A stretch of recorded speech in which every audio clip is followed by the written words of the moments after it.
চোর তো চোর, দুর্নীতিবাজ তো দুর্নীতি, খারাপ লোক তো খারাপ লোক। তার কোনো পদ পদবি কোনো, সে যদি ইমামও হয় আর সে যদি খারাপ কাজ করে, সেখানে সে যদি ধর্ষণ করে তাহলে সে ধর্ষণ, সে যদি দুর্নীতি করে দুর্নীতিবাজ, তাকে ইমাম হিসেবে আইডেন্টিফাই করে। আমরা যে নির্বাচনের কথা বলি, সারজিদ আলম বলেছে যে শেখ হাসিনার বিচার এবং নির্বাচন হবে পরে স্থানীয় সরকার।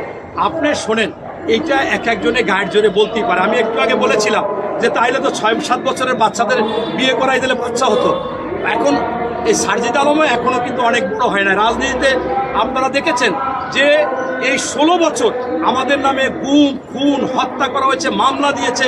আমরা কি কখনো নাকে খত দিয়ে ওইগুলো স্বীকার করে নিয়েছি? বরঞ্চ এই সারজিদ আলম একবার এবং এই হাসনাত আবদুল্লাহ সাংবাদিক সম্মেলন করে বলেছে, আমাদের পুঁজি করে বিএনপিকে ইঙ্গিত করে বলেছে যে তারা এই আন্দোলনকে অন্যদিকে নিতে চায়। আমাদের কোঠা আন্দোলন এছাড়া কোনো আমাদের আন্দোলন নাই, আমরা আন্দোলন প্রত্যাহার করলাম।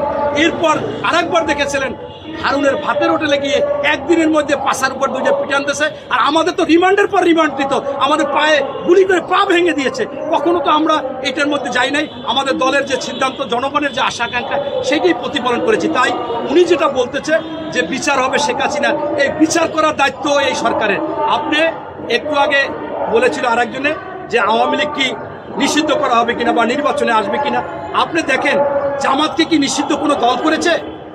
সরকার করেছে। জামাতের মার্কা কি নিষিদ্ধ কেউ করেছিল? সরকার করেছিল। ছাত্রলীগকে নিষিদ্ধ কি কেউ করেছে? সরকার করেছে। এখন বাহানা কেন? বিএনপি হচ্ছে একটা গণতান্ত্রিক দল, বহুদলীয় গণতন্ত্রের প্রবক্তা হচ্ছে শহীদ প্রেসিডেন্ট জিয়াউর রহমান, গণতন্ত্রের মা হচ্ছে বেগম খালেদা জিয়া। আমাদের কথা স্পষ্ট, তাদেরকে নিষিদ্ধ যদি সকল জনগণ চায় হবে, সকল রাজনৈতিক দল চায় হবে, রাষ্ট্র চাইলে হবে, আমরা সেটাকে সাপোর্ট দিব। তার মানে আমরা কি আসলে এটা করার মালিক আমাদের কাছ থেকে নিতে চাচ্ছেন? এবং আপনার বিএনপির উপর কেন এই দায়টা চাপানো হচ্ছে? আওয়ামী লীগ শুধুমাত্র বুঝানো চাচ্ছে বড় দল, জনপ্রিয়তা বেশি, এই জন্য যে দেখেন এত একটা খারাপ দল এত অন্যায় করেছে, তাদেরকে সে নিষিদ্ধ চায় না। আমরা কিন্তু কখনো বলি না এই নিষিদ্ধ চাই না। আমরা বলছি যে এই নিষিদ্ধটা করতে হবে হয়তোবা জনগণ, আমাদের সকল রাজনৈতিক দলকে বলতে হবে, অথবা রাষ্ট্রীয়ভাবে নিতে হবে।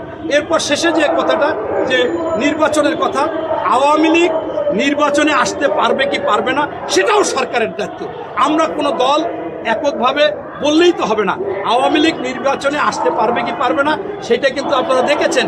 যারা ঘোর আওয়ামী বিরোধী কথা বলেছে, এখন আইন উপদেষ্টা উনি কিন্তু আগে একবার বলেছিল, সব জায়গায় একেবারে ভাইরাল হয়ে গেছে, যে আমি যদি কিছু সময়ের জন্য ক্ষমতায় যেতে পারতাম, একবার ক্ষমতায় যেতে পারতাম, দিন রাত কাজ করে দেখাই দিতাম ন্যায়ের কি।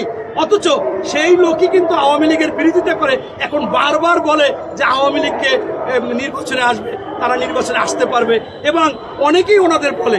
এখানে বিষয়টা হচ্ছে কি, যে শুধুমাত্র তারা একটা রাজনৈতিক গেম এবং ক্ষমতায় বেশি দিন থাকার জন্য, নির্বাচন না দেওয়ার জন্য তারা এক গ্রুপ দিয়ে, ওনাদেরই লোক এক গ্রুপ দিয়ে বলে যে আওয়ামী লীগ নিষিদ্ধ করতে হবে, নির্বাচনে আসতে পারবে না, আর এক গ্রুপ বলে যে না আসবে, অসুবিধা নাই। মানে এইগুলো বললে টইলে জনগণের কাছে এই দীর্ঘায়িত করবে, এইটি হচ্ছে মূল কথা।